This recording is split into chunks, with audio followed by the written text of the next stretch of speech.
ಶ್ರೀ ಗುರು ಬಸವಲಿಂಗಾಯ ನಮಃ.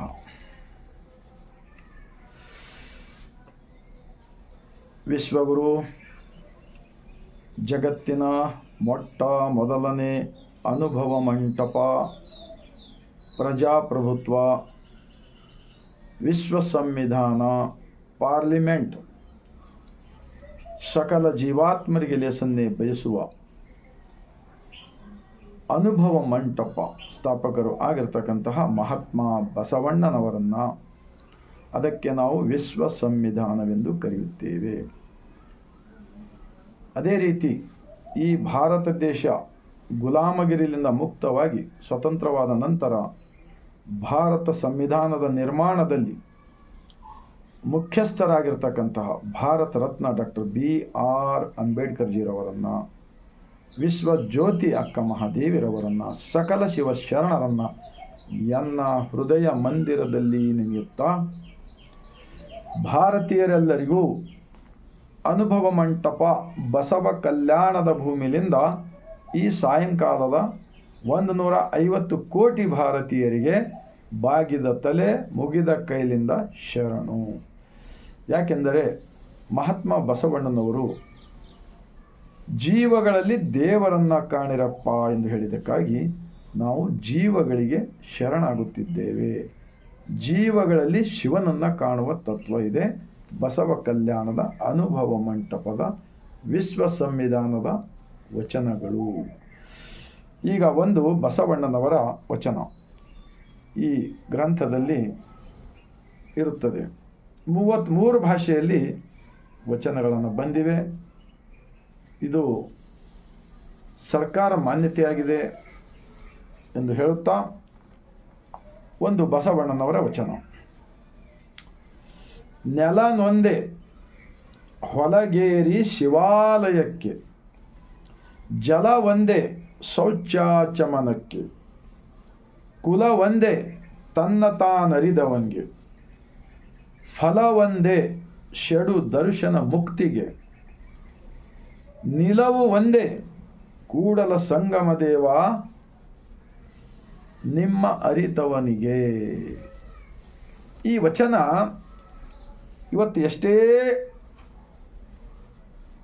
ಜ್ಞಾನ ಪಡೆದರೂ ಕೂಡ ಆಕಾಶದಲ್ಲಿ ಹಾರುವುದನ್ನು ಮಷಿನ್ಗಳನ್ನು ಕಂಡುಹಿಡಿದಾನೆ. ವಿಮಾನಗಳಲ್ಲಿ ಸಮುದ್ರದ ಮೇಲೆ ತೇಲ್ತಕ್ಕಂಥ ಕೋಟಿಗಟ್ಟಲೆ ಟನ್ ಭಾರವನ್ನು ಹೊತ್ಕೊಂಡು ಹೋಗ್ತಕ್ಕಂಥ ಹಡಗುಗಳು, ಪ್ರತಿಯೊಂದು ಮಷಿನ್ಗಳು ಎಲ್ಲವನ್ನು ಕಂಡುಹಿಡಿದಿದ್ದಾನೆ ಮನುಷ್ಯ.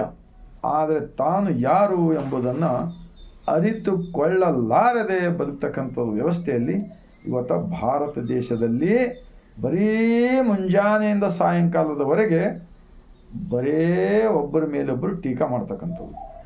ಈಗ ನಾನಂತೂ ಯಾರಿಗೆ ಟೀಕಾ ಮಾಡ್ತಾ ಇಲ್ಲ.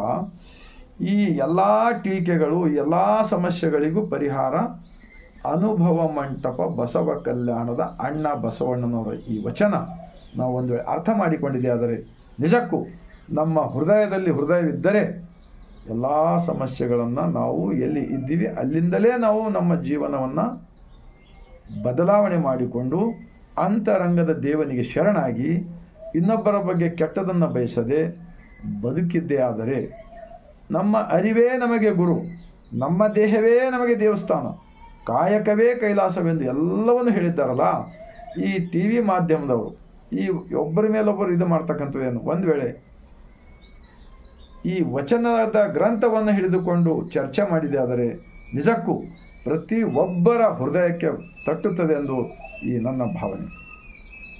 ಆ ಕಾರಣಕ್ಕಾಗಿ ನೆಲವೊಂದೇ ಹೊಲಗೇರಿ ಶಿವಾಲಯಕ್ಕೆಂದರೆ ಇಡೀ ದೇವರು ದೇವರು ದೇವರು ಅಂತ ಹೇಳ್ತಾ ಇದ್ದಲ್ಲಪ್ಪ.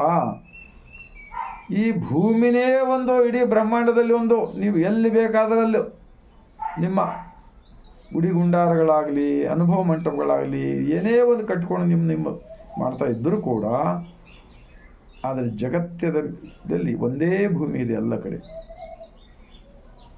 ಮುಂದೆ ಏನು ಹೇಳ್ತಾರೆಂದರೆ ಜಲ ಒಂದೇ ಶೌಚಾಲಯ ಚಮನಕ್ಕೆ, ನೀರು ಕುಡಿಯಲು ಉಪಯೋಗಕ್ಕೆ ಬರುತ್ತದೆ, ಅಡುಗೆ ಮಾಡಲು, ಸ್ನಾನ ಮಾಡಲು, ಟಾಯ್ಲೆಟ್ಗೆ ಹೋಗಲು, ರೈತರಿಗೆ ಬೆಳೆ ಬೆಳೆಸಲು, ಪ್ರತಿ ಒಂದಕ್ಕೂ ನೀರು ಬೇಕೇ ಬೇಕು. ಆದರೆ ಅದು ನೀರು ಒಂದೇ.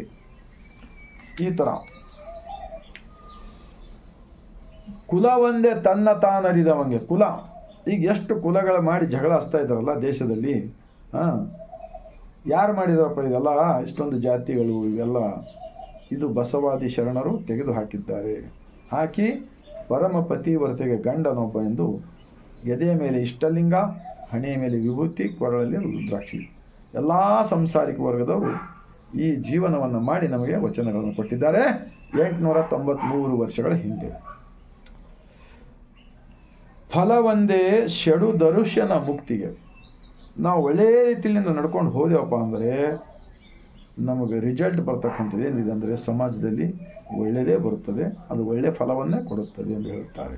ಮುಕ್ತಿಗೆ ನಾವು ಮುಕ್ತಿ ಪಡೆಯಲು ಅಲ್ಲಿ ಇಲ್ಲಿ ಎಲ್ಲಿಗೂ ಹೋಗೋದು ಬೇಕಾಗಿಲ್ಲ. ಈ ಥರ ಕೊನೆಯದಾಗಿ ಹೇಳ್ತಾರೆ ಬಸವಣ್ಣನವರು, ನಿಲವು ಒಂದೇ ಕೂಡಲ ಸಂಗಮ ದೇವ ನಿಮ್ಮ ಅರಿತವಂಗೆ. ನೋಡಿ, ನಿಲುವು ಏನಿದೆ ಕೊನೆಯದಾಗಿ, ಒಳಗಿನ ನಮ್ಮ ಸೃಷ್ಟಿಕರ್ತ ಜಗದೀಶನನ್ನು ಅರಿತುಕೊಂಡು ಬದುಕಿದರೆ ಎಲ್ಲವೂ ಕೂಡ ಈ ದೇಹದೊಳಗೆ ಇದೆ. ಒಬ್ಬ ಮನುಷ್ಯನಿಂದ ಹುಟ್ಟಿದಾಗ ದೇವ್ರ ಥರ ಹುಟ್ಟುತ್ತಾನೆ, ದೇವ ಸ್ವರೂಪಿಯಾಗಿ ಹುಟ್ಟುತ್ತಾನೆ. ಮುಂದೆ ಇರ್ತಾ ಈ ಭಾರತ ದೇಶದಲ್ಲಿ ಅನೇಕ ಜಾತಿಗಳು, ಅನೇಕ ಹಲವು ದೈವಗಳು ಸೃಷ್ಟಿ ಮಾಡಿ ಜಗಳ ಹಚ್ತಕ್ಕಂಥ ಕೆಲಸ ಯಾರು ಮಾಡಿದಾರಲ್ಲ ಅವರೇ ನಿಜವಾಗಿರ್ತಕ್ಕಂಥ ದೇಶದ್ರೋಹಿಗಳಾಗುತ್ತಾರೆ. ಅಂತಹ ದೇಶದ್ರೋಹಿಗಳನ್ನಾಗುವುದನ್ನು ಬಿಟ್ಟು ಅನುಭವ ಮಂಟಪದ ಶರಣರ ವಚನಗಳನ್ನು ಓದಿರಿ ಎಂದು ಕೊನೆಯದಾಗಿ ಹೇಳ್ತಾ, ಈ ವಚನವನ್ನು ಈ ಸಾಯಂಕಾಲದ ಸಮಯದಲ್ಲಿ ನನಗೆ ಇದನ್ನು ನೆನಪಿಗೆ ಬಂತು. ನಾನು 25 ವರ್ಷ ಹಿಂದೆ ಈ ವಚನ ಓದಿದ್ದೇನೆ. ಮತ್ತೆ ನನಗೆ ನೆನಪಿಗೆ ಬಂದಾಗ ನಾನು ಈ ವಚನ ವಿಡಿಯೋ ಮಾಡಿದ್ದೇನೆ. 150 ಕೋಟಿ ಭಾರತೀಯರಿಗೆ ಇಂತಹ ವಿಚಾರಗಳನ್ನು ತಲುಪಿಸುವ ಕಾರ್ಯ ಮಾಡಿದ್ದೇ ಆದರೆ ನಿಜಕ್ಕೂ ಎಲ್ಲರೂ ಪ್ರೀತಿ ವಿಶ್ವಾಸದಿಂದ ಬದುಕಲು ಬರುತ್ತದೆ ಎಂದು ಹೇಳ್ತಾ, ಮತ್ತೊಮ್ಮೆ ಬಸವನಾಡಿನಿಂದ ಅನುಭವ ಮಂಟಪ ಬಸವ ಕಲ್ಯಾಣದ ಭೂಮಿಯಿಂದ ಸರ್ವರಿಗೂ ಶರಣ.